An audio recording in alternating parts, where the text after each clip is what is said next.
Hey, Therapy Flow community. We're live with Whitney Owens and Attilio here. Welcome, Whitney. Hey, great to be here. We're excited to chat with you for just a few minutes, share a little bit. You're going to share a little bit about your journey as a cash pay, faith-based practice owner, as well as some of the other cool things that you have going on. We've got a list of questions to sort of hammer you with, so bear with us as we just try and get as much from you as possible today. I'm looking forward to it. Awesome. So for those of you who don't know, Whitney has had a faith-based cash pay practice for a number of years now. She's got 13, 14 clinicians on staff, and as well spends a lot of her time running retreats and conferences. She has her own podcast, and just in general has a number of ways that she spends time with practice owners, consulting, helping them grow, helping them unlock further steps and goals, and a lot of other stuff that we'll dive into. But she's done some phenomenal work in the space. So especially if you're a group practice owner today or wanting to start a group practice, I'm sure she's going to drop some massive nuggets today on the journey to be successful at that. So maybe give us what I've heard before, but the 2-second story of how you started your group practice and kind of where it went from there. Yeah. Well, I think you hear this from a lot of people, but I fell into it. Yeah. Like, I started a private practice here in Savannah because I couldn't get a job anywhere else. And then the practice worked. It kept growing. And I was like, wow. And it was already a cash pay practice. And so I thought, well, I'll just start a group practice. And then I continued to grow. And so that's kind of the trajectory I've been on. When That's it great. comes to like the biggest, I guess, benefits, like why so big? And why, like, do you want to keep growing? Why so big? Why group? What's Yeah, kind of well, the I appreciate benefits? you asking that. Yeah, because it's so important that we think about why are we doing what we're doing, and that's a big question. I actually never thought I'd go beyond 12, and then I did like 2 weeks ago. So, but some of the reasons there are I want to have big impact in my community. I want a lot of people to find good quality counseling. And so Hmm. that's why we're available to people. I also wanted to bring in revenue for my family, and you can only bring in so much revenue sitting in a chair one on one with clients. And in fact, it drained me. I really love being creative, big picture stuff. So, all those were reasons that I started a group practice. The other is I want to free up my time to do consulting. So, kind of a lot of people have a second thing they really are passionate about, but they're so focused on their practice, they can't really get into that other thing they want to do because they don't have the finances or they don't have the time.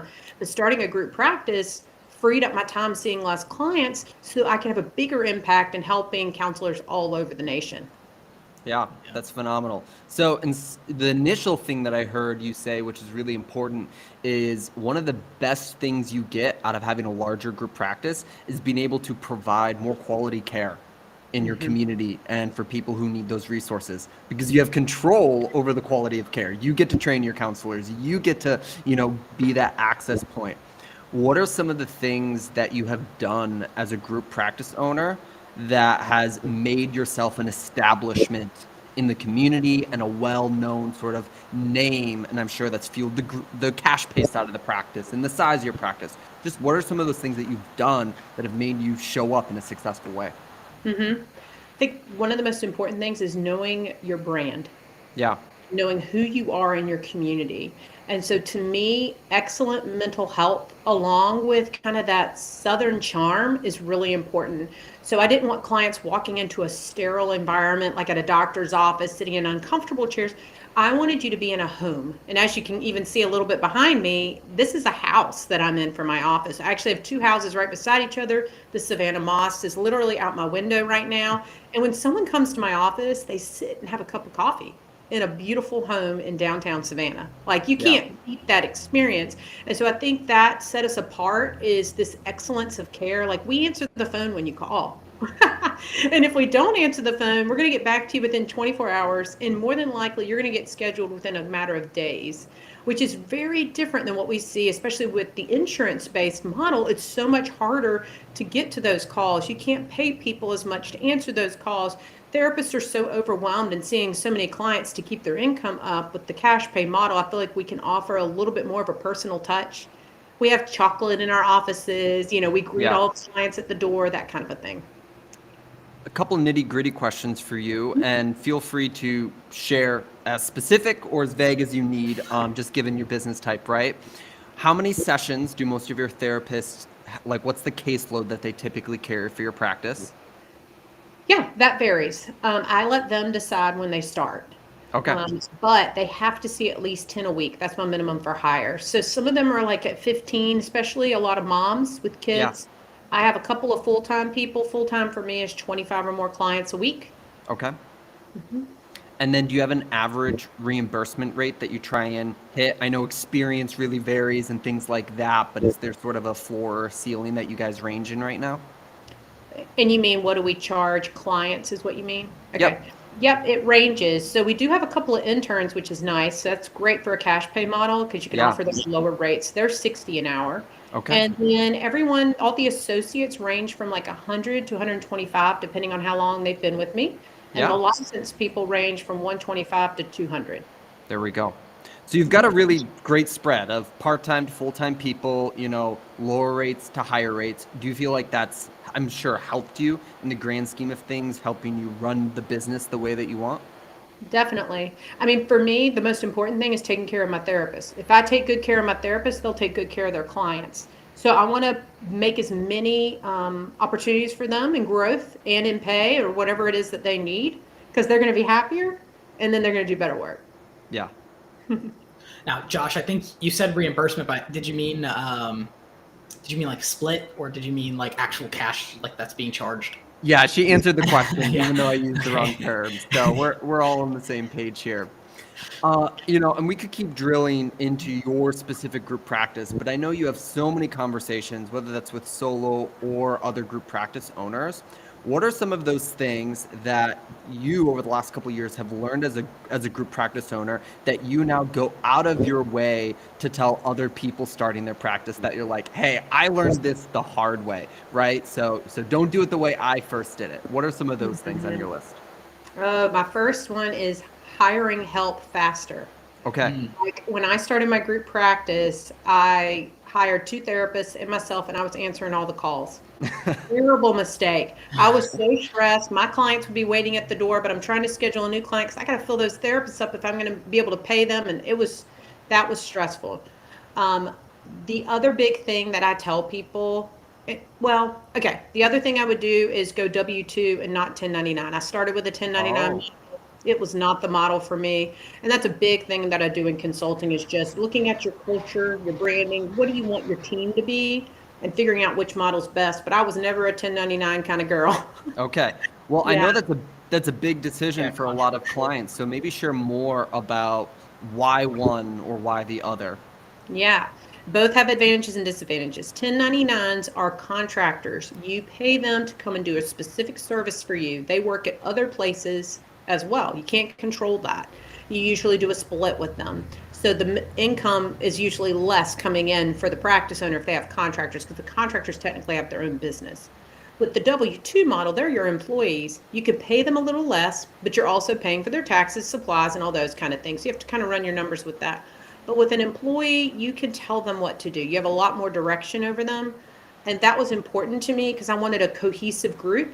And with the 1099 model, you tend to see less cohesion because everyone has their own business under one roof, but everyone's got their own thing going on. And with the W-2 model, I could do more for my employees, and we could have staff meetings together. I could provide benefits for them. And so it just brought more of a family feel, which is important to me in the work I do.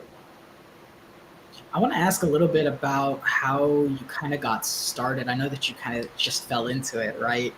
What was it like? You fell into it out of necessity? You had too many like people calling you up, like referrals, or was it more of like you're starting to think bigger? What was kind of like the thing that pushed you down the hill that let you kind of fall into it, I guess? Yeah, from solo to group. Solo to group. Okay, great. Yeah, well, I came off maternity leave from my second child, and my caseload picked up again really fast. I remember having my Post-it note by my computer and having that list of people waiting to get in, and I was like, why have a list? I could make more money and help all these people if I just hire somebody, because someone had hired me to work at a private practice when I was an associate counselor. So, and then through several different tests, I was like, well, if this happens, then maybe I'll start a group practice. And if this happens, it's like the universe telling me it's okay to do this. Because I was scared. I didn't want to do it. But it just like signs kept pointing me in that direction. And so I took the leap and I started it. That was in 2018. Yeah. So if you're someone looking to start a group practice, maybe this is your sign. Maybe this is one more piece of permission you need to go get after it. So what would you say on the opposite end? What are some recent, we're going to get gritty here. What are some recent lessons that you have learned at the size of the group practice you're at now, right? Because you've been through so much, but you're still growing, right? You just added 2 more therapists. You're just you're further away from the day-to-day management, I'm sure, as you've done other consulting and launching other business ventures. So what are some of the things that you've learned recently? Yeah, I'm always learning lots of things. I wish I had implemented more processes in my business. So, or better processes. And now we always have to update our processes. I've found that when you go from 5 to 10 therapists, there's so much you got to change. 10 to 15, 15 to 20, like you just have to make changes.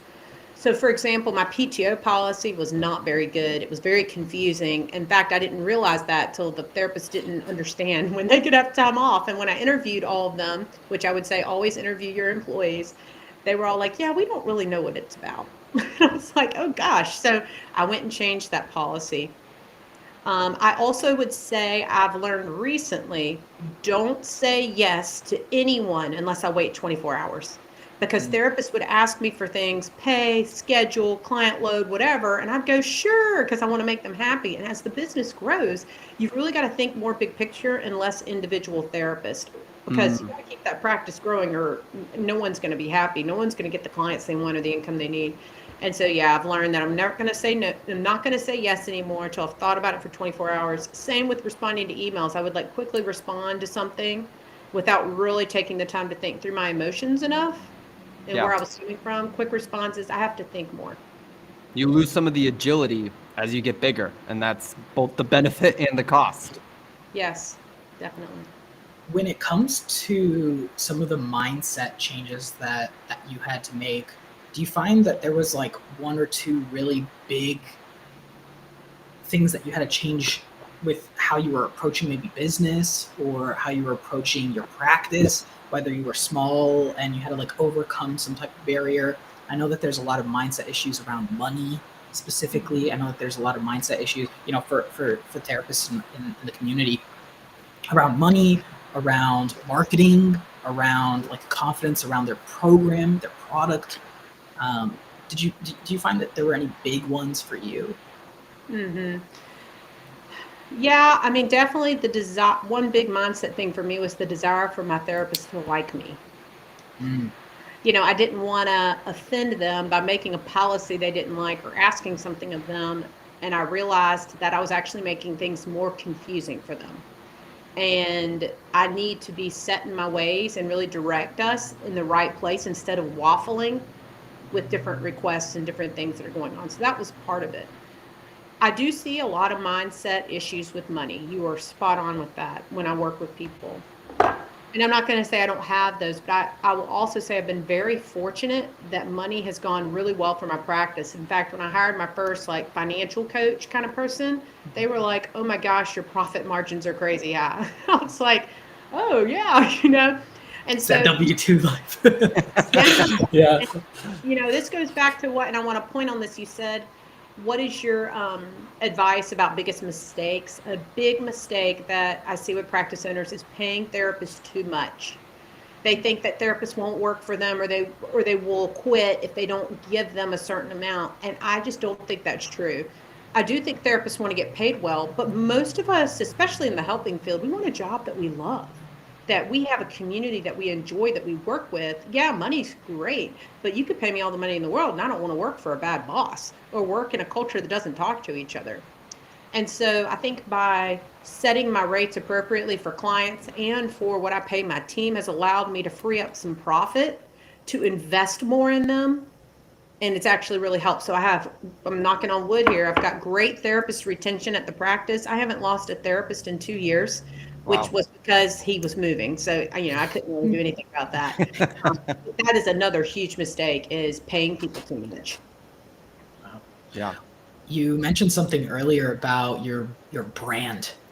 Your Mhm. brand is so important. What pieces of the brand are so important, and why is your brand so unique? Why faith-based? Why those questions? Yeah, definitely think that's important for every practice owner to really figure out who they are, because you're going to communicate that in your marketing, on your website. Everything you do is about who you are. So, us as a company, we are like a family. We give a personal touch. We go out of our way to help people. We're super friendly. Like I said, we're meeting you at the door. Now, my practice name, just because it's fun to tell people about, it's called Water's Edge Counseling. And I will say, if you're going to be a group practice, please don't use your name. Don't do it. Like, then it's all about you and not about the group, right? So, Water's Edge Counseling is here literally on the water in Savannah. Like it's just like a mile down the road. But also, the idea of Water's Edge for me is a place of rest, risk, and restoration.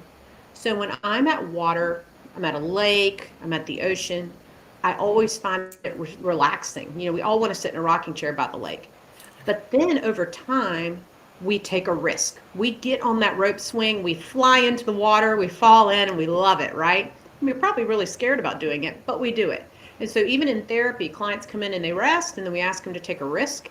And it's through those risks that we become more of ourselves, right? That we find our own healing and our own restoration. And so that's kind of what Water's Edge Counseling is. And that brand really defines us and helps us think about the way that we serve clients.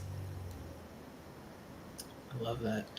When it comes to like the fundamentals, so not everyone can be Water's Edge, right? Not everyone can be Water's Edge. When it comes to the fundamentals of how you're communicating, what do you think is kind of like key in these types of statements, these frameworks for creating brand? I think what's important is people know who you are, like what you offer. It's it's funny how you'll go to a website, maybe I go to a restaurant website, and it doesn't tell me at all what kind of food they serve. I'm like, I want to know what kind of food you serve in the first 5 seconds. And if I don't know it, I'm off your site, because I'm looking for Italian tonight. And so I think it's important that you communicate. We do couples counseling or trauma therapy or whatever the case may be as quickly as you can to your people. And when you've been in the group practice setting, whether it's your website or social media or your network, whatever it is, right? It sounds like you have distinguished yourself on other values and other brand points separate from a specific specialty, right? Separate from, we do this one type of counseling. What are some of those elements that people grab onto or you're known for, like keywords, so to speak, that your practice is known for, other than just the specializations of the type of counseling? Do you mean like couples counseling and eating disorders? Is that what you mean? Things that you guys are like part of your branding, I should say, so to speak, that you're well known for. There's specific keywords other than maybe the tone of your practice. So I guess it could be services, Yeah. but it could also be other things. Is that what you're saying? Yeah. I mean, we definitely are known for Christian counseling. That's true. And then, yeah, we're known for the couples counseling, family therapy, depression, anxiety. We are known for seeing private schools in town. A lot of the private schools come here. SCAD is one of the colleges nearby. Get a lot of clients for this. So we're kind of known as being a place where they come because we are Okay. like 2 buildings down from their building. So those are, I guess, some of the things that we're known for. Yeah. And you've made this transition after you've had this successful group practice and other things to having another business, your consulting side of things, your conferences, it's kind of all wrapped up into this different venture. For you, it's working with other therapists and other practices. But a lot of our practice owners out there, they might do this for another niche or another topic and some of those things. What advice would you have for people who either want to have made that transition and want that to be successful, right? They're now carrying more than they ever have before. They're adding a second thing. What have you learned trying to do that transition successfully? Yeah. I mean, the most important is that you're getting rid of some of your responsibilities in your practice, or you're just going to be in a terrible situation. I also really encourage people to think about their why. I think it's really like, ooh, well, everyone else has a podcast, or other people are consulting, or writing a book sounds cool, but it's not really about the why behind what you're doing. It's just like a shiny object. And so I Yeah. think it's important that we slow down and really think about it. Like someone was asking me about podcasting the other day, and I was like, podcasting's great, but it's so hard. It's a lot of work, and you got to make sure that you can optimize it if that's what you're going for. Like if you just want to give a message to the world, that's totally fine. But if you want to make money off of it, you really need a plan to distinguish how you're going to do that. And so that's the other thing I think people need to really think about, if money's important, and how they're actually going to make income off of their why. Yeah, that's huge. We talk about shiny object a lot here, and how if it is a shiny object, it gets more in the way behind your goal, behind your why, behind your ability to lead a successful life. Um, how have you, even as you launched your second venture, and there's so many things that you could be doing so many different ways, and you still have a lot on your plate, how have you continued to stay true to your why? Like what's the process of coming back to that to make sure you're always on the right track? I mean, definitely keeping it front of mind of why am I doing what I'm doing? Well, I started faith-based practice consulting because I wanted to see faith-based therapists have successful practices and have good lifestyles that they enjoy, but also do faith-based therapy in ethical and appropriate ways. So those were all the reasons why I started doing what I'm doing.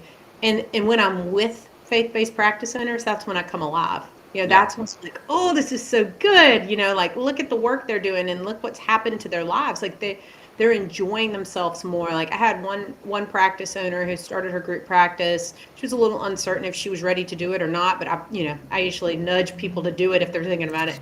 And she did, and she came back to me 6 months later and said, I'm so glad I started my group practice because now my mother is ill. And she wasn't before, but now I've freed up my time to take care of my family in a time of need. And that wouldn't have been available to me if I hadn't started my group practice. I wouldn't have had any income to be able to do that. And so that was a really cool thing to see, where somebody could do the work that they needed to do because of their group practice. Yeah, that makes a lot of sense. What are, I mean, I would love to hear some more like wins from your program, but also what are the steps? Like how can, like, what are the steps to take someone from maybe unsure to a thriving group practice? Yeah. Well, I think the first things to look at are, do you want to manage people? Because that's a huge part of owning a group practice. And then, do you have the time and energy it takes to invest in the group practice now? Because when you set those foundations, you really do need, I advise people 3 to 5 hours a week to just invest in the setup of your group practice. If you do that, you could probably have a group practice up and running in 3 to 6 months. But if you're ever going to do consulting, you do it when you start a group practice, because you don't want to mess up those foundational pieces, such as pay and building your culture and marketing and things like that. Yeah. So yeah, I also suggest that if you know you want to start a group practice, it's probably best to wait until you kind of have a reputation. Like I wouldn't just jump into group without a good solo practice. If you're at the 75 to 80% full rate, that's a good time to think about starting a group practice. Do not wait till you're 100% full. Like that is such a myth that people think, and then they're 100% full and they have no time to start a group practice. And then they've wasted so much time and energy because they'll start consulting, but then they actually don't do any of the things that I ask them to do because they're too busy seeing clients. Yeah. So, yeah. Wow. those- Money if you're working, right? So you Yeah. broke down a couple huge things. Number one is you have to put in the time. You have to have the time and you have to put in the time. Number two is if there's any time to hire a consultant or get coaching, it would be during this transition, right? Because you'll avoid so many mistakes, so many, processes, other things that someone else can help you implement. And lastly, you can probably do this transition sooner than you might think, right? It's probably that in-between space of like scared, can I do it? Like, can I go after it, right? And there's probably a moment where you could do it sooner, and it'd be even better for you if you did it sooner rather than later. Yes, because think about if you started a group practice today, where you would be in June, right? You would have your clients being seen by your therapist. But let's say you wait till June. Then you don't have have that until December. But if you went on ahead and started now, think about where you'd be in December. Like those people would be full of clients and you probably have 3 or 4 more therapists and all the income you would have. So yeah, I suggest not waiting because that's lost, not only lost income, because it's really lost serving people that need therapy. There are people out there on waiting lists trying to get in, and you can offer them that service by hiring. I love actually hiring associate level therapists. I know a lot of people are like, no, I want licensed. I want associates because I can really form them and teach them therapy and the way that we do therapy. And then they kind of grow into the brand, into the model of what we create Yeah. at the group practice. Well, and what I'm hearing from you is because you invest so much in your culture and into your community of your staff and the people there, it's a really profitable way to run your business because they'll actually stick around. And it's not, they're there, you know, as a pre-licensed or as an associate and they skip out as soon as they can, right? You actually get to reap the next 2, 5, 10 years of that person being within your practice because you've done it correctly. Yes, definitely. And a lot of people lose a lot of money off of therapist turnover. Yeah, yeah, for sure. So as we transition to a couple of the fun things that you have coming up this year and some of that stuff, I want to ask you, what are some of those faith-based practice things specifically? And this is twofold. Number one, that you help a lot of faith-based practice owners figure out, like, what are their sticking problems? What are the things that are different for those who are faith-based specifically? And then we'll kind of lead out from there. Yeah. Well, a lot of people ask me, what does it mean to be faith-based? So I just wanted to identify that first in case Please. people are curious. Yeah. So faith-based can mean any kind of practice where the therapist has a faith-based background. They incorporate that however they feel led to. So obviously we want to be led by the client. It's not our agenda, it's the client's. And so even if a client were to come in and say they're a Muslim client and they want a therapist to integrate that, that's faith-based therapy, right? Yeah. Now, when I specifically talk about faith-based, I'll just let you know that I talk about Christian counseling.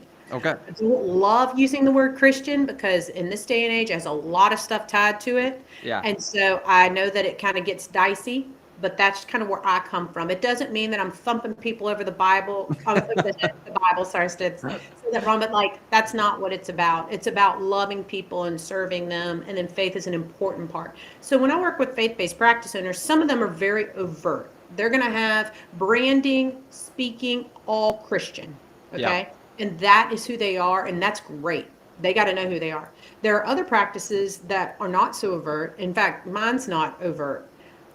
With my branding, with the Water's Edge Counseling, we know that water is kind of baptism renewal, so it's got some spiritual language to it, but also my logo is a scallop shell, which is from the Camino de Santiago, which is a spiritual journey that Christians know about. Yeah, a lot of Catholics. And so that's a little bit like, it's like not obvious, but I'm also Christian in the way that I do things. And so when I'm working with faith-based practice owners, that can mean a lot of different things as far as some overt and some covert. But what are some of the challenges that faith-based practice owners specifically face? There are a world of them. So the first one is what I just said. How do I convey my brand in a way that's authentic to me, draws in my ideal clients? If you want to work specifically with Christian clients or you don't want to turn away people who aren't Christian, that's a lot of what I work on with people at the very beginning. Yeah. Right. Rates. People really struggle with what's the appropriate rate? What if a church wants pro bono? How many pro bonos do I do? This is my ministry, my mission, but they don't make money off of it. So it's just all those, like, talking about money mindset. That's definitely a big thing for Christian counselors specifically because they feel like they have to give. Being able to network with churches, because that's a big way that people come to us. And so it's creating that conversation. How do I talk to a pastor? How do I convince them that, like, pastoral counseling is different than actual evidence-based clinical counseling? Hey, and it's okay to have evidence-based clinical counseling and be a Christian, you know, because some people would say that's not okay. And so it's figuring that out too. Those are some of the challenges. And then with faith-based group practices, a big thing people come to me about is, how do I hire based on faith? I can't hire based on faith, but I want to have a Christian practice. So really navigating, how do I hire people? Because in the same way that we can't hire based on faith, of course, but in the same way I wouldn't want to hire someone who can't work with substance abuse if I was at a day treatment facility working for substance abuse clients. Like, Right. right? And so instead of me saying when I hire people, well, what's your faith background? Like it's not that way. It's, hey, we get a lot of referrals from churches. That's how my practice started. If a Christian client were to come in the door and say, I want a Christian perspective, do you feel like you could offer that to them? Yeah. Because if you can't offer that, then that's a lot of clients we can't give to you. And we want them to enjoy their work too. We want them to feel like this is a place where they belong and vice versa. And so that's kind of how I handle that. But those are some of the challenges. Yeah. And just as a quick plug, I know a big opportunity for a lot of faith-based practices is the ability to work with churches and receive referrals. And you mentioned navigating some of that. One, I know that you have some guides on this on your website, which we'll, maybe we can talk about in a second. But do you have any the 2-second overview on networking with, other faith-based organizations like churches as a source of new clients? Yes. Put their needs beyond your own. So when you show up, you say, tell me more about your church. Tell me more about how you work with people that come with mental health challenges to your office. Listen to them, and then they're going to listen to you. Yeah, that's great. It's, regardless of who it is, your counselors, your churches, or the clients you see, it's very much how can I serve them and how can I be present with them and what they want. That's a lot of what I'm hearing from you, and I'm sure that's been at the core of why you've been so successful. Thank you. Well, as we wrap up our time here today, I know a couple fun things are coming down the docket for you. Number one is you have a retreat coming up out in Savannah on rest specifically, which is such an exciting concept that I think a lot of therapists need to hear more about, which is I'm sure why you're doing it. Maybe give us the overview on why that topic and how they would learn more if they're interested in it. Yes, I think faith-based practice owners are very overwhelmed. So learning how do you rest and also grow your practice. So that's a fine line, right? So that's what it's going to be about. We're also going to do some Enneagram work and how do the different numbers of the Enneagram and your personality type, how do you rest? And that actually is going to be in Asheville at a house up in the mountains, in April. Yeah, you can't go wrong with a nice retreat in the mountains. So, and then you've got some other fun resources. I'm assuming most of them are available through your website, but you have your podcast that you talk with, about and to faith-based practice owners a lot, and you bring guests on. We'll be on there in a couple months whenever that episode comes out. You have a big summit coming up in the fall as well, and that's a larger conference. Maybe talk more about that, and if someone is in need of growth or a helper opportunity, what can they expect at your summit you're hosting in October? Yes, so that one is in Savannah, October 5th through the 7th. It's going to be limited to 100 people. Still want to kind of have that intimate atmosphere. Yeah. Bringing in speakers from all over the nation with different topics such as leadership, how do you get more clients in your practice, SEO, all that kind of stuff. But also putting a faith-based twist on business. So that will also be incorporated. But we're also going to have fun. There's going to be dinners and stuff to do around Savannah. I'm hoping that we get to go to a piano bar as well. So that'll be a lot of fun. I have one of those right across the road from where I live. I frequent it often enough that it's always a good experience. So I hope you get to do that as well.